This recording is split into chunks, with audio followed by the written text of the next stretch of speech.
Climbing Beyond Limits, Justin Francis on resilience, leadership, and advocacy. Let's chop it up. Justin, how you doing, man? Hey, good, Tony. Glad to see you. Glad to hear your voice. It's amazing to be here. You could have been anywhere in the world, but you chose to be here with us. So I'm definitely happy that you're here. No, I appreciate it very much. To be honest with you, I was looking forward to this one all week. When I first met you over at Biogen, I said he is one of the most, lack of better words, charming, engaging people that you have ever met. It's so refreshing to meet someone that is that sincere and humble. I'm gracious to be called your friend and to have you on this show.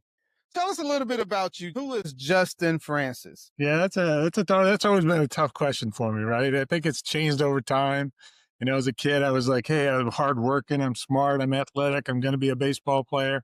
That quickly ended. Mhm. But now it's really, I've changed. I think I'm really motivated to see others succeed. I want to believe in what they do. I want them to see what they do and believe it themselves, more importantly. And especially for those who don't seem to be heard. I think a lot of people really want to be heard in today's environment. Sometimes that's hard. So that's really what's motivating me now today. So where was home for you? Home was upstate New York, rolling hills, small town, cold weather, lots of snow. But that's what I call home. And I've been down south now for more than I lived up there. So I guess I don't know if that makes me an official Southerner, but maybe one that's at least acknowledged as maybe partial Southern. I have a connection to the rolling hills of New York. My roommate in college was from Poughkeepsie. Yeah. You said that you grew up thinking you was a baseball player, so I guess baseball was your sport growing up as a youth. Yeah. I actually played 3 sports, and baseball was one of the 2 I was recruited for. Soccer was the other. In college, I ended up going and giving it a try at a Division I school. Love the game, and I love now coaching different sports as well. Only child?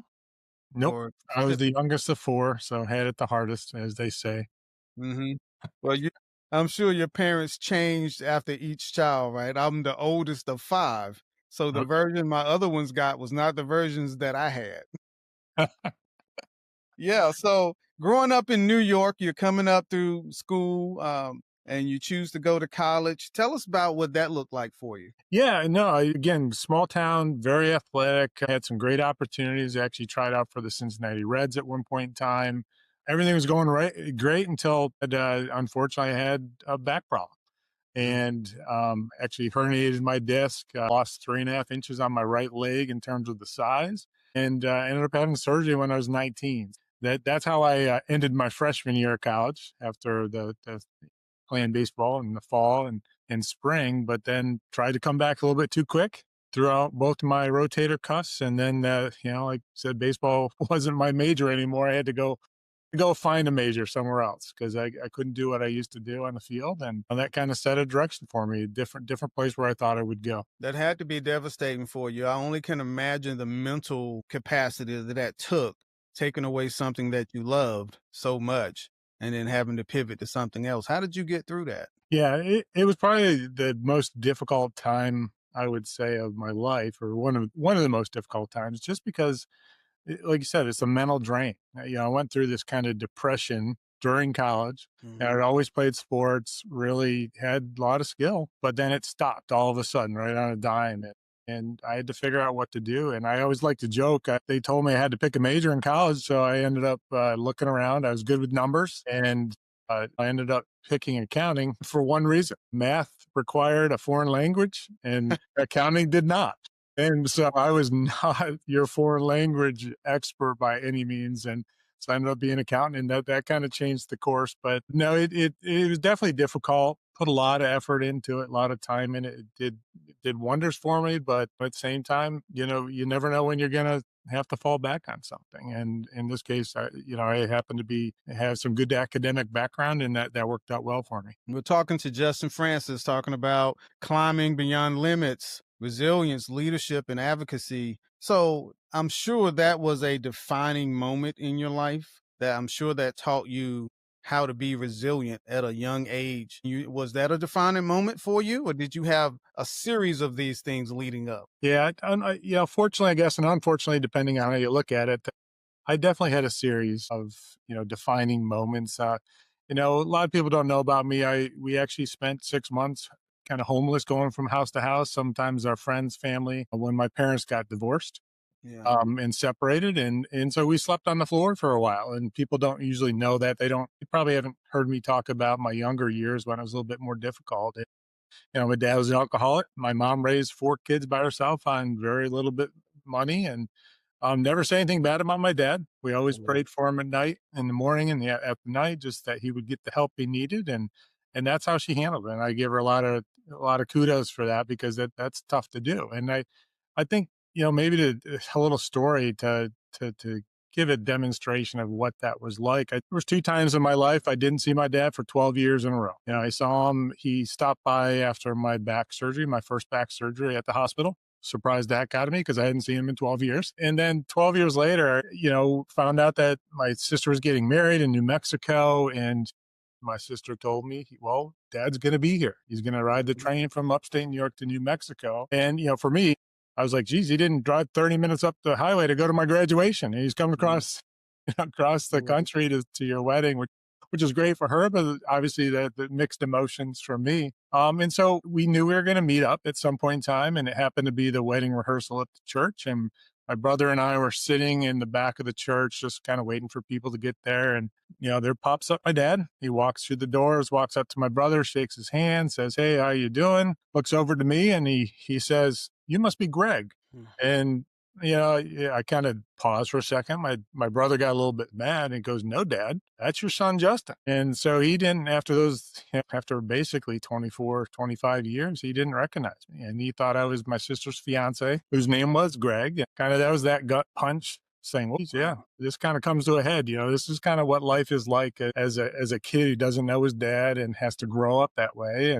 But as God would have it, um, that was the beginning of our kind of reconciliation, I would say. Our relationship actually started during that wedding. We had some conversations, ended up keeping connected after at a safe distance. If you don't see someone for a long time, you go into that a little bit more gingerly than you Mhm. might jump into. And then over time now, we talk on a monthly basis, sometime bi-weekly basis. We visit. My kids know him as a grandpa. And there's been a lot of forgiveness in that. So, but that, I think walking into a room and having your dad call you someone else is pretty, puts it right out there. Yeah, well, you know what? Thank you for sharing and being so vulnerable. I tell my producer all the time, I said, I want to have the type of radio show and podcast where people at the kitchen table in their car can be a part of these conversations and see themselves in these conversations. And so I thank you for being open, because there's someone out here listening that has gone through that or Yeah. is going through that. And you are a shining example of how these things happen to us in our life, but we don't let them define us. Yeah. And it took a long time for me to be able to even share that story without emotions. Right. Hmm. But I've been able to share that one. It was difficult at the time, but it does define you a little bit in terms of, wait, there's a common background that I have with other people who are going through similar experiences, and we can kind of share that, and sometimes that helps each other get through it. Hmm. So talking about it helps you kind of get further and further away from it. Yeah, yeah. Yeah. Yeah. Thank you for that. So, tell us a little bit. Let's break it up a little bit. You told us that you had aspirations to be a baseball player. What else about you that people may not know? What's something else? You know, I guess probably that I deal with probably chronic pain for the last 15, 16 years with my back. I don't let that change my attitude. I really look at it as two different pieces of me. One is, yeah, I have some physical pains. I deal with 10 discs throughout my back that are bad. I've got 2 herniated right now as we speak. I've got arthritis to severe stenosis. I can make a grocery list of things that are kind of painful. And Mhm. every day it's a different pain, and you never know what you're going to wake up to. Today it was the middle back. Mhm. But I think that's a different decision than my attitude that I go through the day on. I could wake up and say, I'm in pain, I'm going to be miserable, and everybody around me is going to be miserable. But Mhm. I look at that as a different decision. I need to choose my attitude. I can be in a good mood today, even though I might be in a little bit of pain. Mhm. But I don't think people realize that the curve in my neck or the pains in my back have changed how I have to live. Some days Walking's not fun, sitting's not fun, sleeping has never been fun for the last 2 years, 3 Yeah. years, it's hard to go to sleep at night, but people don't realize that because I think they see my attitude, which is, I think, a good thing, and that doesn't come across to them as, "Oh, this guy's miserable and in pain." It comes out, Yeah. "Hey, man, today's today. Let's make the most of We have a kinship in that, my story, it." Mhm. battling two types of lymphoma, and I get that as well. People look at me and say, "No way, that's nothing wrong with him." But Yep. when they see me in the gym working out, or if they see me riding my bike or doing anything physical, they don't see what's behind that. They Yeah. don't see the struggle that I had just getting to the gym or wanting to work out or putting myself through torture on a bike for 100 miles. They don't see that. They just see the exterior. Yeah. And which is a good segue for how we met at the NC Disability, just your passion for helping others and helping those that are uh, unfortunately doesn't have the right voice to be heard. They Mhm. have a voice, but their voice hasn't been heard. I definitely appreciate you for supporting the organization and being involved in that, but we'll get to that a little later. So, on your professional journey, you have been involved in a lot of high stake financial roles. What lessons can you share with our leaders that you've learned in your career that can kind of translate from what you did in your career to a personal level? Yeah, I'd say it's amazing. Yeah, at kind of a higher level, you'd see a lot of people. I like to say from the mail room to the boardroom, and I think it's really important to connect at every level and with anybody you can at work. But what I try to do, I tend to keep things simple, and by that I usually use words that are 6 letters or less long. Uh-huh. Because if it was bigger than that, it probably didn't come from me. I'm probably using someone else's speak. And you can kind of go back on this recording and count the letters and see if how many times I go over the 6. It would be very few. Yeah.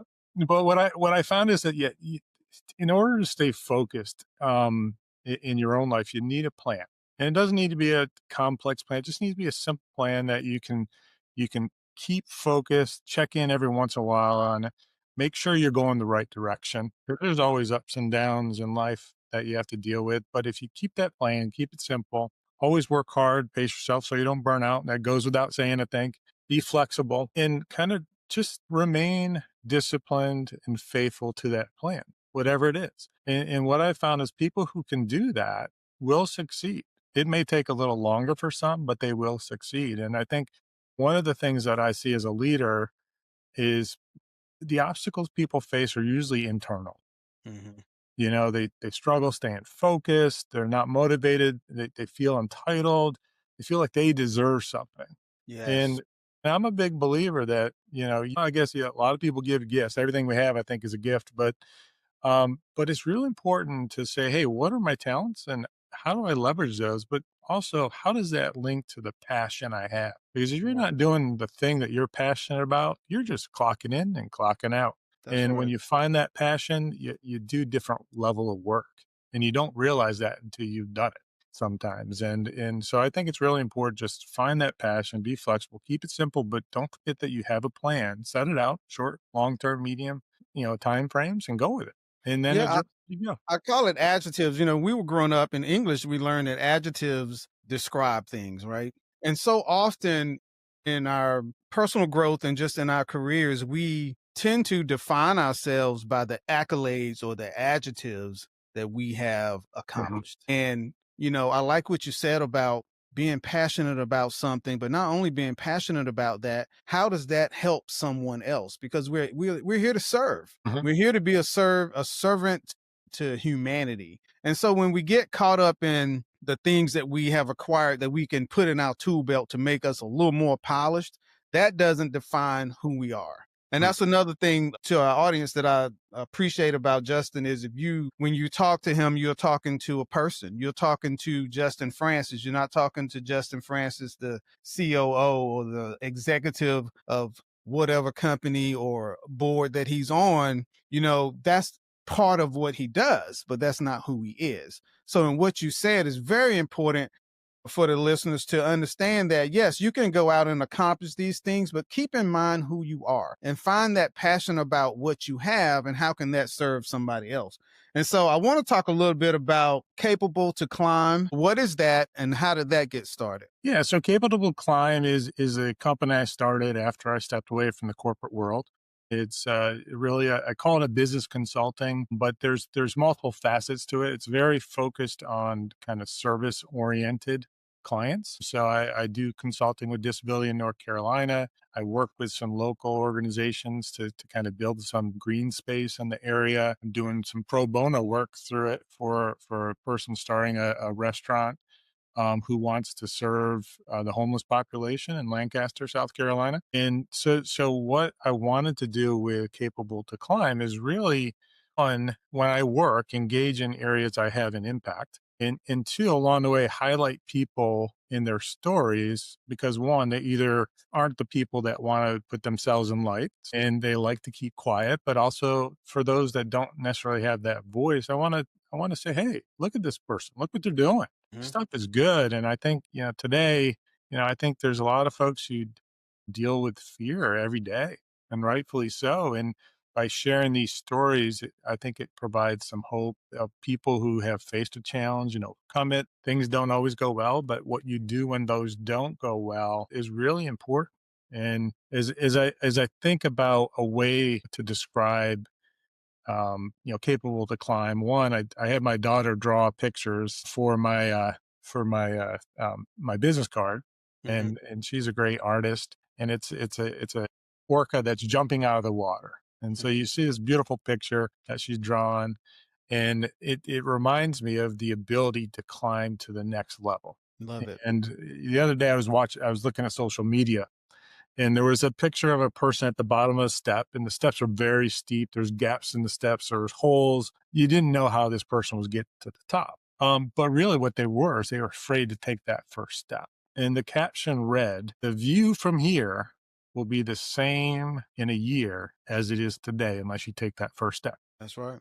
And I think that's such an important reminder of the fear we face and how we need to overcome that. And if I can do that through Capable to Climb and give someone hope to take that first step or give them some visibility through my award program, I think that's what I'm trying to do. Yeah, we reach a pretty broad audience, but a lot of our listeners are in rural areas. For Mhm. someone that's listening out there, they're listening to your story, listening to our conversation. How do they get started? If they wanted to reach out to you through Capable to Climb, what would you tell them? How would they get started and how can they find you?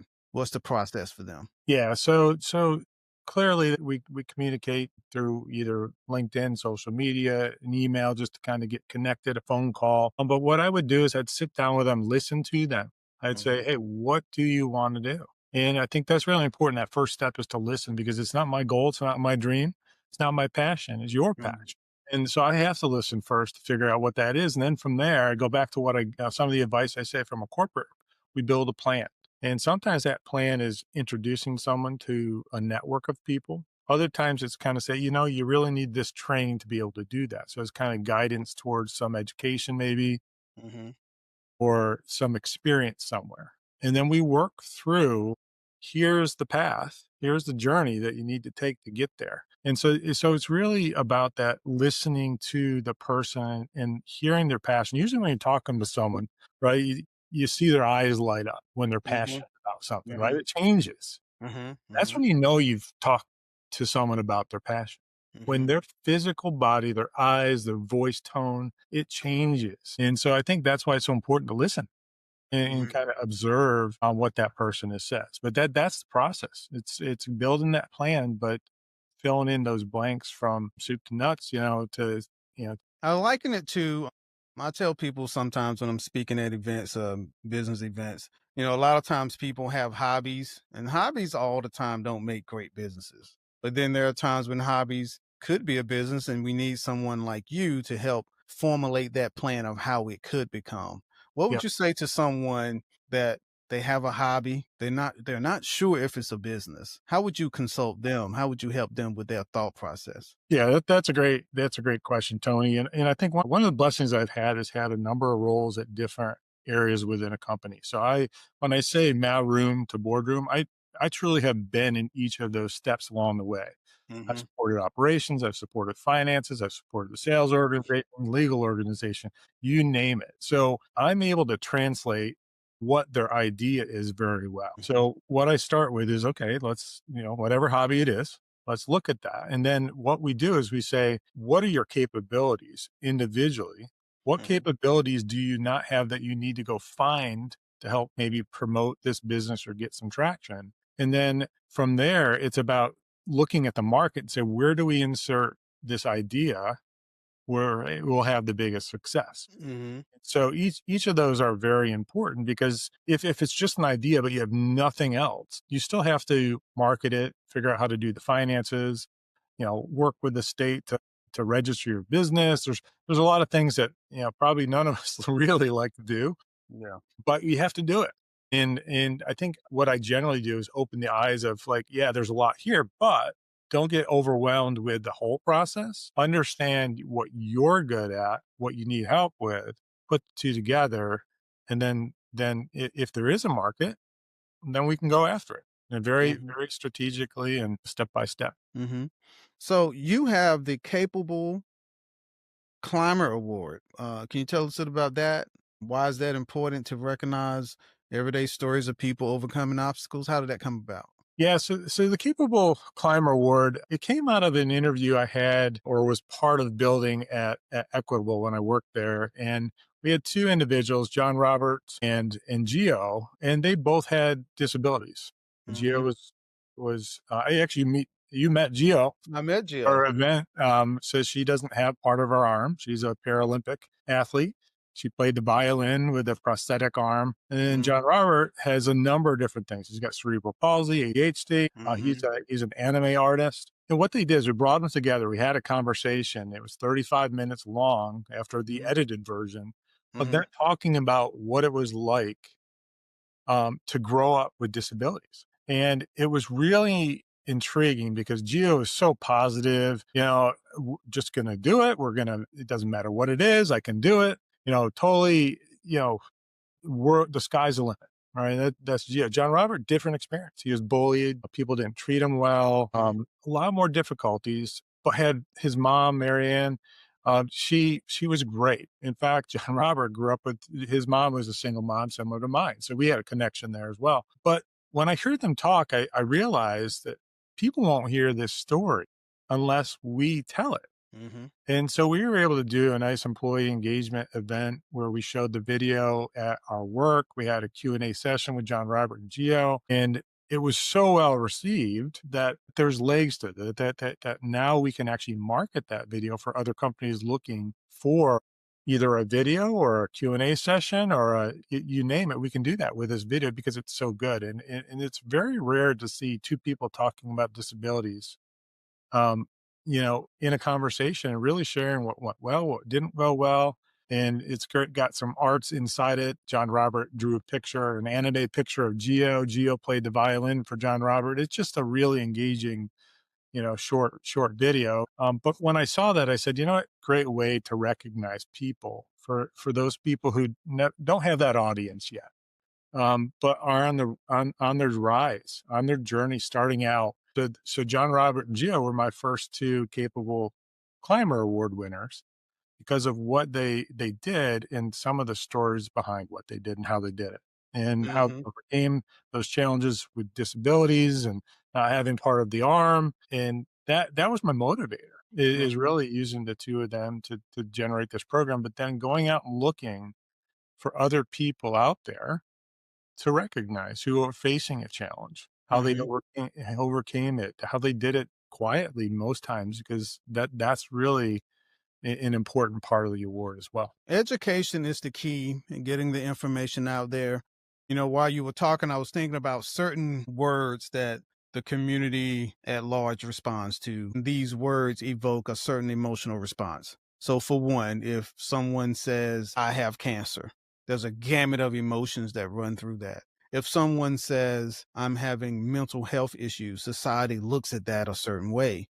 If someone is disabled, it's like a lack of understanding of people understanding what this actually means and how they are probably more impacted by that than they realize, because we all have been in contact with some form of these things. So with you creating this video and the Capable Climber Award, I think it is pertinent to get that information out there, to break down some of these barriers and stereotypes that just come with these words alone. You know, disability is a word that I don't think people, it is so vast, people can't put their arms around what that actually means. Yeah. Is it a person? Is it a thing? Is it a No, it is a real life person experiencing difficulties because they are different.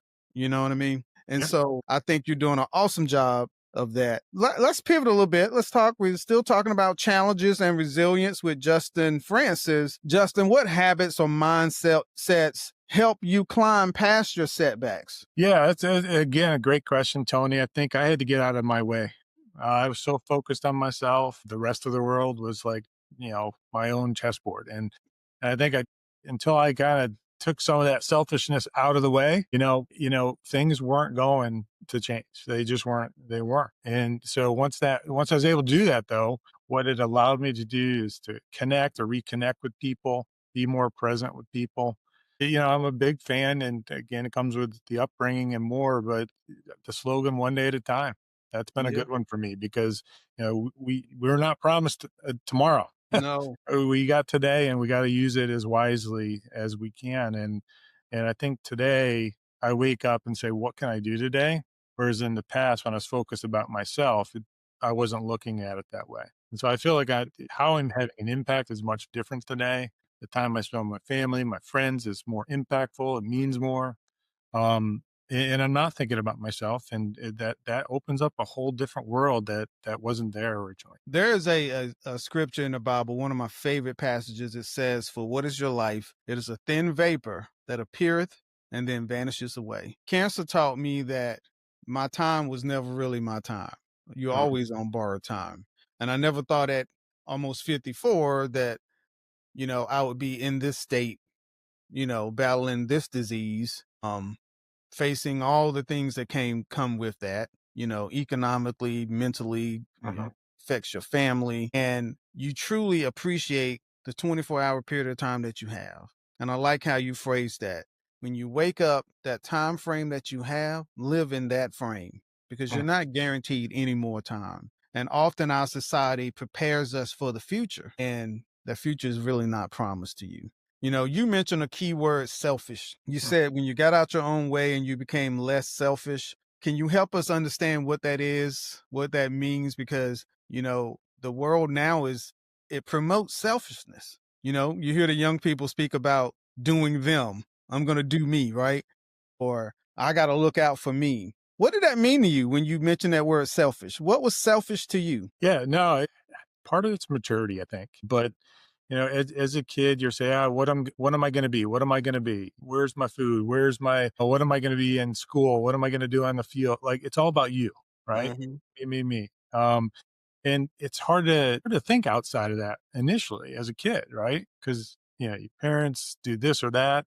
You're the center of the world. You're the center of the universe. But when you step back and say, "Well, geez, am I paying attention to everybody else's world?" And I wasn't. I'll be honest with you, I wasn't. But at the same time, I have very strong faith, and I've always been drawn to the image of Jesus washing the feet of his apostles. And get more humbling than that, right? Yeah, there's nothing more humbling than that, and that always comes to mind, and I'm thinking about, "Wait a second, I didn't say wash my feet." He's saying wash others' feet, and That's right. and that lesson finally hit home, and I think it was through some of the issues I had with the depression and the back surgeries and some of those things that I found that, wait, I can't do this all by myself, and once I realized I wasn't the center of the universe, I realized there's a big village out there, right? You hear that phrase, it takes a Yeah. village, It right? takes a village. And I always remember because I would walk from my house to the neighbor's house. The neighbor would always have snacks like chips and pretzels. The other Hmm. neighbor always had, fresh cookies. I go in the backyard, the neighbor out back would always have a bowl of candy. So you Uh-huh. know how I came home from school, right? I went Mhm. one neighbor to the next, and then I finally got home, and I was well fed. Stacked dinner, I didn't Mhm. have to worry about dinner. I was full.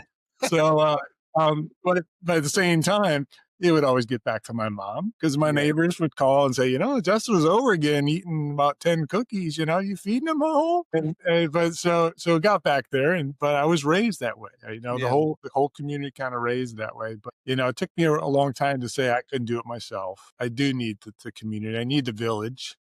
In when I did, I realized that sometimes the village helped me, but other times I can help the village, and that combination is really important to keep balanced. Humility and service. That's what it's really about, right? Mm. You have been a strong advocate for people with disabilities. How did that come about? I mean, we're hearing your story. We can see this. So we're building this picture of who Justin is. But somewhere you went next level. How did that happen for you? Yeah, it kind of it was funny. It kind of hit me every once a little bulb would go out every or come on every a couple years.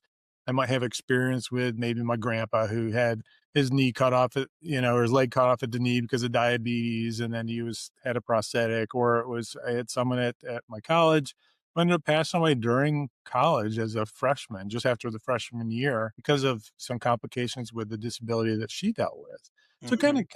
kind of would pop up here and there throughout life, but it wasn't really until I was at AXA, which is now Equitable. And AXA we're in a number of different countries around the world. One of them happened to be AXA Morocco. And there was the first inaugural Harkin Summit on Disabilities in Washington, D.C. I think it was 2016, 2018, right around that time frame. And Mhm. the folks from AXA Morocco couldn't make it. So they reached out to, you know, us here in the States and said, hey, can someone go on our behalf? I said, I'll do it. I was at the time head of our employee resource group that was focused on individuals with disability. So they said, hey, yeah, go ahead, go to the conference. End up going, and there was 30 countries there, people of all nationalities, colors, grounds. It was Mhm. about the first place I've ever gone. Mhm. And what I found is everybody had this single purpose, and all the other polarizing factors left the room. Hmm. And so we could have a conversation with so much energy Mhm. that I'm like, dude, this is how it should be. That's how it should be. And so I was like, I got to do more. I got to do more of this. And so I brought it back and we did a lot of different things at Equitable, which was really good in terms of advancing, employees with disabilities and some of the things that they did at Equitable when I was there. But it was that conference that really I think motivated me to do more. Yeah, it's your calling, right? I was writing down a quote. Some people get to choose and other people are chosen for it, right? Yeah. I think you were chosen for this. Through your life's journey, this is what you were chosen to do. It just oozes from you when you speak. You also coach United Soccer athletes. Very diverse man here, people. So tell us, how did you get into that? So another great story for me, for those not familiar with unified soccer, what it does is it takes a special Olympics athlete who has some sort of intellectual disability and it matches them with a partner. And they play different levels in terms of the skill level of the sport. In my case, I'm doing unified soccer. So there is a developmental level, there's a recreational level, and a competitive level. So I coached at the competitive level, which can be pretty intense at times. So it's really good. And the reason I got involved was my kids play soccer. I played soccer. One of my daughters is a referee, and I've seen the impact of kids who get that opportunity, and what it does for them. And as I started coaching, I was like, I got to do more of this. I had reached out to Charlotte FC, who had a unified program as part of the whole MLS program, and now I've been an assistant coach there for 3-4 years. And then we started the league with Special Olympics North Carolina, which continues to expand. And what I found is the beauty of unified sports is it's a two-sided relationship Mm-hmm. between the partner and the athlete. And a lot of people look at it and say, oh, yeah, the partner's there for the athlete, right? Partner's there to help the athlete who has the intellectual disability. But what I witnessed as a coach is the growth of the partner is just as big as the athlete. Yes.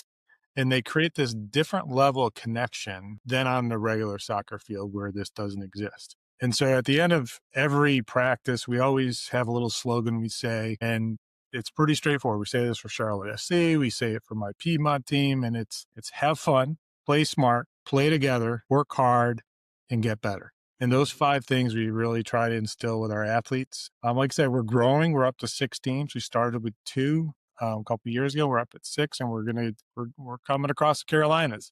Love it. So, be looking for us. Be looking for you. We're gonna be on the lookout. Another thing that you're a part of is the Make a Wish. Now, can grown-ups participate in Make a Wish? Have a Well, couple wishes. yes, no, well, you can, but you can't, right? So you can be a wish granter. You can be a wish granter. After 18, wishes are saved for the kids 18 and under. But the wish granter experience is a great one. I got involved with that again. It was a random connection from through work. But I've had a ton of kids who now I call my wish kids, and Yeah. that I've actually been a wish granter for. And one of the stories, one of the kids who really touched me is a kid who had brain cancer. Found out 11th grade he had brain cancer. He's admitted to Levine Children's Hospital here in Charlotte. Was there for a long time. Had a number of different surgeries. Ended up going blind because of the things they had to take out of his head, the Oh, tumor and the impacts there. yeah. But I'll never remember 2 things from this kid. And if you're not if you haven't supported Make-A-Wish, this is a great plug for him right now. But there's 2 things he did. One, he graduated from high school from the hospital. So he didn't stop high school just because he was in the hospital. Yes. And 2, when he was asked for his wish, again, didn't say, "Oh, I want a car, or I want something for myself." He said he wanted to surprise his mother with a trip to the Caribbean. And the reason he wanted that was that she could never afford it, and it was her dream trip. And just to hear that from a kid going through that experience, going blind, having people do surgery after surgery, living in the hospital, a kid like that, it just changes your perspective a lot, just on what they deal with and how they deal with it. There is something divine about providing that for someone. You're talking about your cup being filled. I can't imagine how you feel when you grant a wish to someone like that. It makes me smile just even thinking about my wish kids. So it just there's some of the kids I meet are just, and their families for that matter, just some of the best people, most humble people. And it's just so gratifying to see them get that wish granted and just give them a little relief. Mhm. They've been in the hospital for a year. If we can give them a week vacation somewhere, hey, if anyone deserves it, is a kid like that. So Look, let's rally behind Make a Wish. Anybody out there, how can we find out how to help? Makeawish.com. What's the website? How can we engage? yeah, every state has its own chapter. So there's Make-A-Wish South Carolina, there's Make-A-Wish North Carolina, there's the national organization Make-A-Wish. So if you type in Make-A-Wish, you'll have a lot of different hits. If you Google it, it'll pop right up. So a lot of ways to do it. You can do it as a volunteer to help plan different wish reveals. You can do wish granting, where you actually meet with the kid and the family. You can also, just help them fundraise. But that's something that we've done in the past. In fact, I give a lot of kudos to Equitable. We raised enough for about 7 wishes while I was at Equitable. Mm-hmm. The average wish is just under $10,000. So that was a pretty good commitment that give again kudos to Equitable for doing while I was an employee there. We're talking to Justin Francis, Climbing Beyond Limits, Resilience, Leadership, and Advocacy. Justin is an angel out here healing people with broken wings. Love it. So, what would you say to someone, Justin, that's listening right now? They feel stuck. They've heard everything that you said, but they're just stuck. They're facing a challenge they can't overcome. What do they do? Yeah, that's a tough spot. I've been there, with the depression. There's many times you look in the mirror, you look at your eyes, and you're like, "Geez, how can I keep going? How Yeah. can I get over this?" Right? It just those times do come up. They're tough. So the first thing I'd say, just make sure you're not alone. Yeah. A lot of us are going through something similar. I'm a huge fan of Jimmy V, and his speech he did many years ago as he Go was, Pack. going through the story. Don't give up. Don't ever give up. That resonates to me. I could watch that video every day I can because he too. gives so good advice, and that's how I want people to live too. But then I'd say find your people. One of the hardest things to do is finding people that you can communicate with, be yourself with, and share those hardships or share those struggles and help you to take that next step. And I'm going to go back to my unified soccer team. We came up with a new logo this year, and it was a great Great story. A year ago or so, one of our athletes walked on the field. He was trying out. Not a lot of experience kicking a soccer ball, didn't move much, didn't talk, but his smile was contagious. Mm-hmm. He just smiled. He was having fun. We knew he was having fun, but he didn't say anything, didn't really participate much. Throughout the season, he started to move more and more. So he was doing a lot of things that he could dribble, he could kick, he could do a lot of different things. Still didn't talk by the end of the season, Mm-hmm. but you could tell he enjoyed everything. Mm-hmm. First day of practice comes around this year. He walks up to me and says, gives me a fist bump, and he goes, "Hi, coach. It's nice to meet you." And he said his name. And then he walked about 5, 10 steps behind me, looked at the team who was already just starting to gather, kick a ball, pass, shoot on the goal, and just kind of gather, lifts his arms up in the air. And he goes, "These are my hype dogs." And he said that, and I go home. I told my daughter, I said, "What's a hype dog?" And I'm like, "I don't know what that is. I'm too old. I don't know what these new things are." And she Yeah. goes, "That means that's a reference to his people." Yeah. And so not only did he get over the hesitation to play and to talk, but he was the motivation of our logo. So we are now called the Piedmont Unified Hype Dogs. Oh And man, the hype dog logo on my love it. that is from that experience from that. You got to send me one of those shirts. Find your people. You mentioned Jimmy V. When I was diagnosed with cancer, I listened to that speech.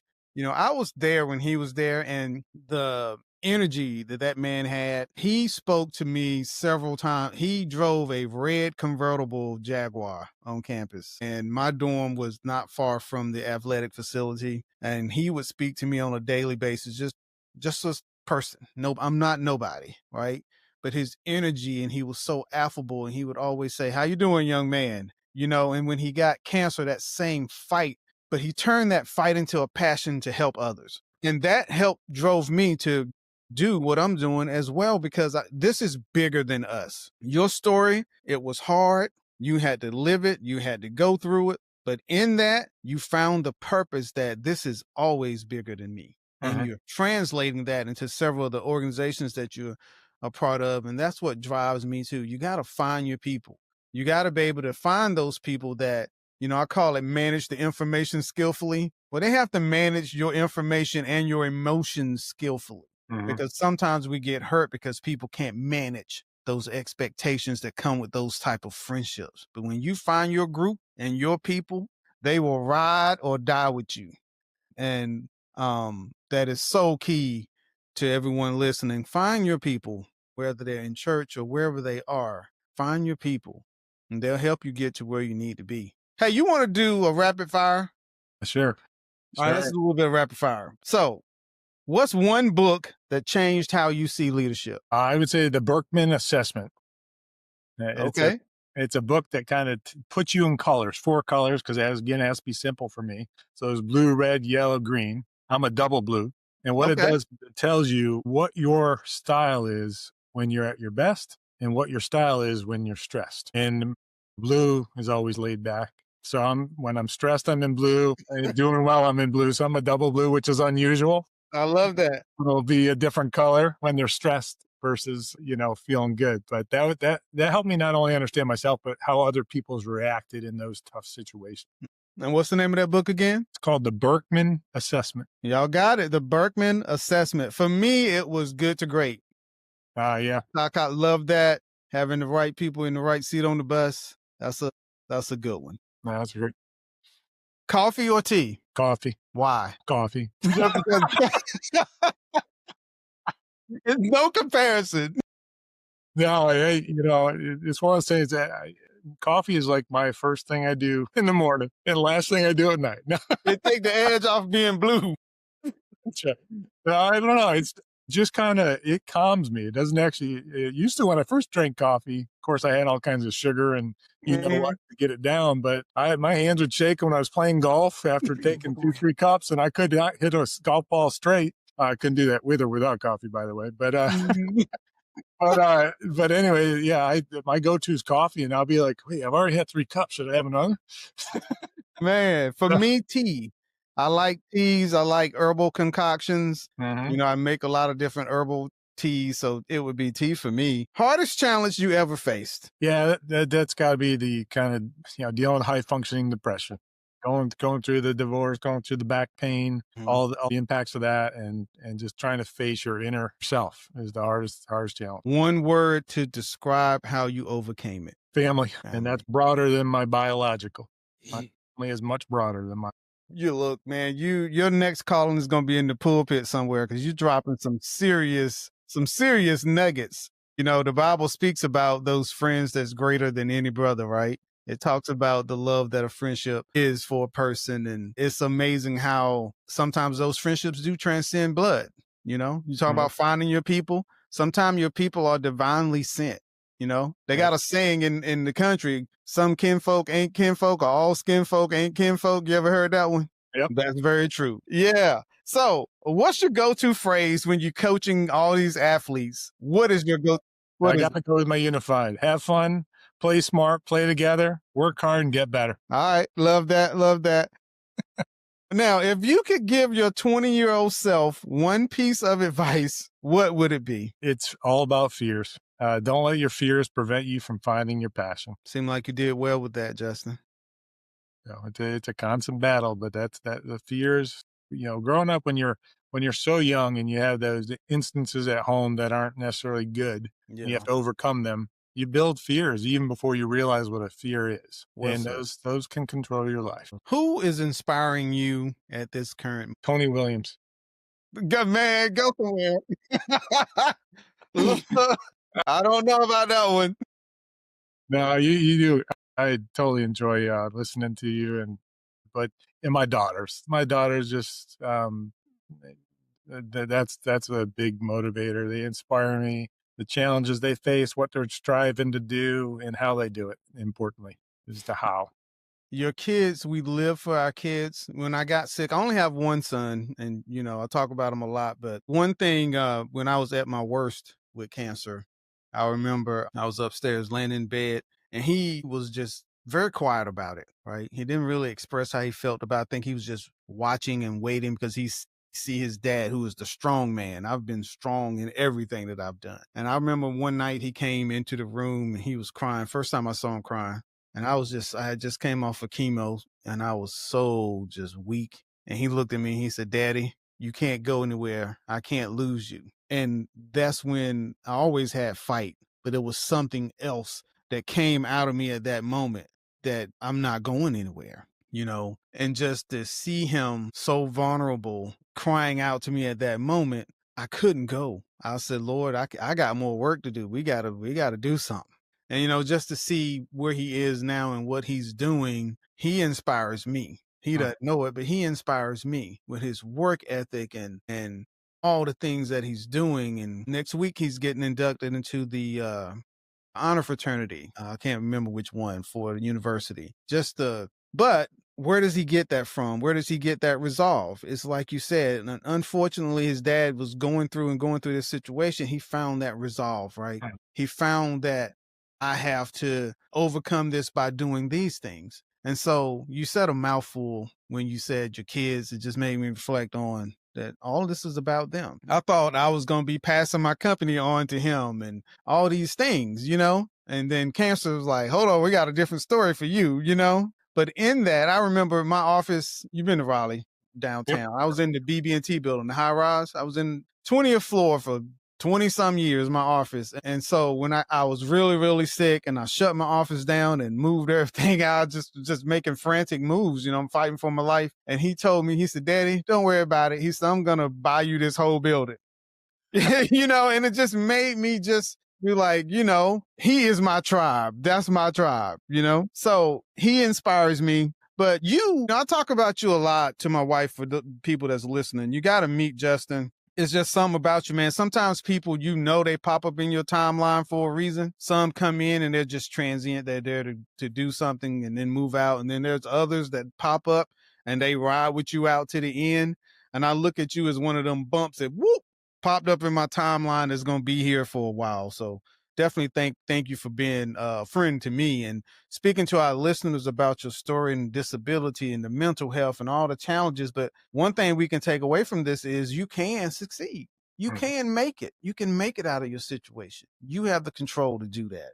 And so, winding up here, if you could leave a word let's say fill in the blank. Resilience is what? Yeah, so resilience, it's probably a couple words, but I would say it's the courage to wake up today and try again. What's your next climb, Justin? What's the next mountain? Empty nest syndrome. My first daughter just went to college. She's a freshman at Gonzaga out in Washington, no less. And my other one's a junior in high school. You know, why my daughters mean so much, I think, is because my dad was never around. So that's escalated in terms of why they're inspirations to me. But definitely empty nest syndrome is going to be a climb for me. It is a real syndrome. My son, I mean, I took it hard because since he was in preschool, I've always taken him to school. I wouldn't schedule meetings around that. I dedicated that was me and his time. Every morning and every afternoon, I wouldn't take a meeting after 3 o'clock because I was going to pick him up. I wanted to be that constant dad that was in his life. And so not being able to do that and him not needing me for that anymore, I had to come to the realization that I don't get 18 years with him again. He's just visiting now. That time is done. Yep. And it was a hard adjustment for me. I mean, I was used to his sounds, and when I would come home or him gaming and I hear him talking to friends while he playing and it's quiet. You miss that. You don't realize how integral they were in your life. And so that is a real thing, my friend. You're gonna face that. I'm feeling it already with the first one out the door. So but yeah, that's going to be a challenge. Justin Francis, Climbing Beyond Limits, Resilience, Leadership, and Advocacy. We thank you for your time. Thank you for being here today. You left us with a lot of nuggets, Justin, and we appreciate you being on Eagles Don't Quit. I appreciate it, Tony. Thanks for all you do. Okay, thank you. You have a good day. All right, you too.